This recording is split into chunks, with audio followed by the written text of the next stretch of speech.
ఇటీవల పశ్చిమ బెంగాల్లో ఎన్నికలు జరిగి ప్రభుత్వం ఏర్పడి నెల రోజులు కూడా కాకుండానే తృణమూల్ కాంగ్రెస్ తరఫున ఎన్నికైనటువంటి 58 మంది శాసనసభ్యులు వాళ్ళు సపరేట్ గ్రూప్గా వెళ్ళిపోయారు.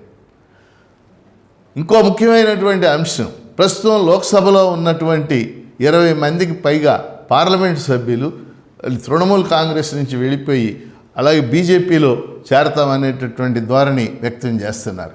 కొంతమంది రాజ్యసభ సభ్యులు కూడా తమ సభ్యత్వాలకు రాజీనామా చేయటం ఇదంతా కూడా మీడియాలో మనం వింటున్నాం.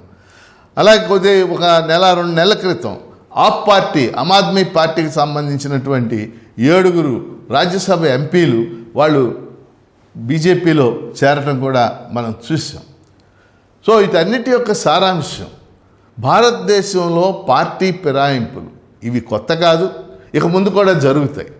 కానీ ఈ పార్టీ ఫిరాయింపులు ప్రజాస్వామ్యం పట్ల ఉండే గౌరవాన్ని తగ్గించి ప్రజాస్వామ్యాన్ని బలహీనపరుస్తాయి అనేది మనం గుర్తించాల్సినటువంటి అంశం. అంటే పార్టీ ఫిరాయింపులు కొత్త ఏం కాదు. ఉదాహరణకి 1950, 60 ప్రాంతాల్లో కూడా పార్టీలు మారారు రాజకీయ నాయకులు. ఇప్పుడు ఎన్జీ రంగా గారు లాంటి వాడు కొన్ని పార్టీలు మారారు. కానీ ఆ రోజు పార్టీలు మారటానికి ఒక సైద్ధాంతిక నిబద్ధత, ఆ పార్టీ విధానాలు, ఇప్పుడు సి రాజగోపాలాచారి కాంగ్రెస్ నుంచి ఆయన స్వతంత్ర పార్టీ స్థాపించాడు. దానికి ఒక సైద్ధాంతిక నిబద్ధత ఉంది. కానీ తర్వాత కాలంలో సైద్ధాంతిక నిబద్ధత పక్కకి వెళ్ళిపోయి కేవలం ప్రయోజనాలు, వ్యక్తిగత ప్రయోజనాలతోనే పార్టీ ఫిరాయింపులు జరుగుతుంది. 1967లో మనకి గుర్తున్నట్లయితే ఆయారాం గయారాం అనేటటువంటి 2 ఎమ్మెల్యేలు హర్యానా రాష్ట్రంలో 1967లో ఆయారాం గయారాం అనే 2 ఎమ్మెల్యేలు హర్యానా రాష్ట్రంలో 48 గంటల్లో 6 సార్లు పార్టీలు అటు ఇటు మారారు. అప్పటి నుంచి పార్టీ ఫిరాయింపుదారుల్ని ముద్దుగా ఆయారాం గయారాం అని పిలుస్తున్నారు. వాళ్ళిద్దరి పేరుతో ఆ పేరు స్థిరపడిపోయింది.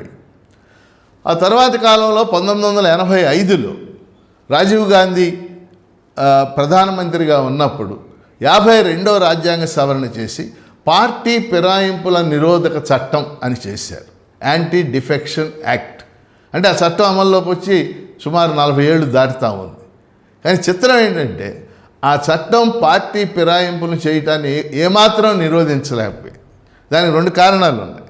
మొదటి కారణం, ఆ చట్టంలో ఉన్నటువంటి ఒక బలహీనత ఏంటంటే, ఒక ప్రజాప్రతినిధి, ఎమ్మెల్యే కానీ ఎంపీ కానీ ఒక ప్రజాప్రతినిధి పార్టీ ఫిరాయించాడా లేదా అనేటటువంటి నిర్ణయించే అధికారాన్ని ఈ చట్టం స్పీకర్కి ఇచ్చింది. ఈ చట్టం స్పీకర్ ఈ రోజుల్లో మనం చూస్తున్నాం. స్పీకర్ ఎవరైనా అధికార పార్టీ తరఫున ఉంటాడు. ఆయన ఏమి నిర్ణయాలు చేస్తాడు? అధికార పార్టీకి అనుకూలంగా చేస్తాడు. ఈ చట్టంలో ఉన్న 2వ లోపం ఏంటంటే, పార్టీ ఒక ఎమ్మెల్యేనో ఒక ఎంపీనో ఒక ప్రజాప్రతినిధి ఎన్నికై వేరే పార్టీలో మారితే అతని సభ్యత్వం రద్దు చేయొచ్చు.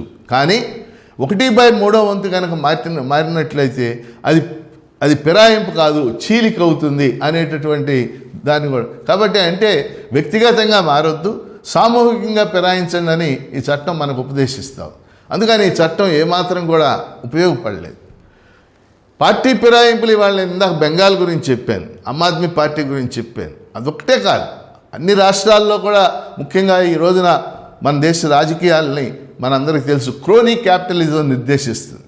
క్రోనీ క్యాపిటలిజంలో వ్యాపార ప్రయోజనాలు, ఖనిజ సంపద, గనులు, ఇట్లాంటివి, భూములు, సెజ్జలు, ఇలాంటివే వాళ్ళ ప్రయోజనాలకు అనుగుణంగా పార్టీలు మారటం మనం చూస్తూ ఉన్నాం.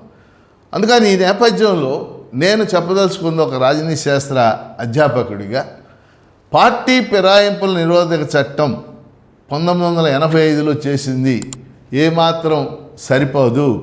ఆ చట్టాన్ని సమూలంగా మార్చాలి. ఒక ఎమ్మెల్యే, ఒక ఎంపీ, ఒక ప్రజాప్రతినిధి పార్టీ ఫిరాయించాడు అనేటటువంటిది రాగానే అతని సభ్యత్వం ఆటోమేటిక్గా రద్దయిపోయేటటువంటి విధానాన్ని ప్రవేశపెట్టాలి. అలాగే పార్టీ ఫిరాయించాడా లేదా అనేటటువంటి అధికారం కూడా అది స్పీకర్ పరిధి నుంచి తీసేసి దానికి ఒక కొత్త విధానాన్ని కూడా మనం రూపొందించాల్సినటువంటి అవసరం ఉంది. మొత్తం మీద నా పాయింట్ ఏంటంటే, పార్టీ ఫిరాయింపుల నిరోధక చట్టం గురించి, పార్టీ ఫిరాయింపుల గురించి పెద్ద ఎత్తున దేశవ్యాప్తంగా చర్చ జరగాల్సినటువంటి అవసరం ఉంది. ఇప్పుడు ప్రత్యేకించి బెంగాల్లో జరుగుతున్నటువంటి కానీ ఆమ్ ఆద్మీ పార్టీలోంచి జరుగుతున్నవి కానీ ఇవాళ కేంద్ర ప్రభుత్వంలో అధికారంలో ఉన్నటువంటి వారి విధానాలకు అనుగుణంగానే జరుగుతుంది. వాళ్ళ బిల్లులు పాస్ కావాలా.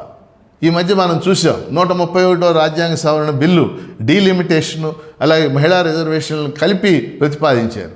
ఆ బిల్లు వీగిపోయింది లోక్సభలో. ఇవాళ ఆ బిల్లుకు సరిపడా మద్దతు పొందాలంటే రాజకీయ పార్టీల్లో ఉన్నటువంటి ఫిరాయింపుల్ని ప్రోత్సహించాలి. ఇప్పుడు తృణమూల్ నుంచి ఆల్రెడీ 20 మంది వచ్చేసారు, 320 పైకి చేరుతా ఉంది.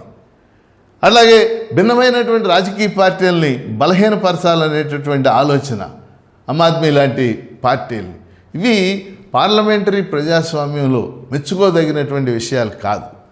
పార్లమెంటరీ ప్రజాస్వామ్యంలో అది రాజకీయ వ్యవస్థ సక్రమంగా నడవాలి అంటే ఇటువంటి విధానాల మీద ఒక సమగ్ర చర్చ జరగాల్సిన అవసరం ఉంది. ఏదేమైనా పార్టీ ఫిరాయింపులను ప్రోత్సహించటం, దానికోసం ప్రలోభ పెట్టడం ఇవి సరైనవి కాదు. అది ప్రజాస్వామ్య పునాదుల్ని బలహీనపరుస్తాయని నేను అభిప్రాయపడుతున్నాను.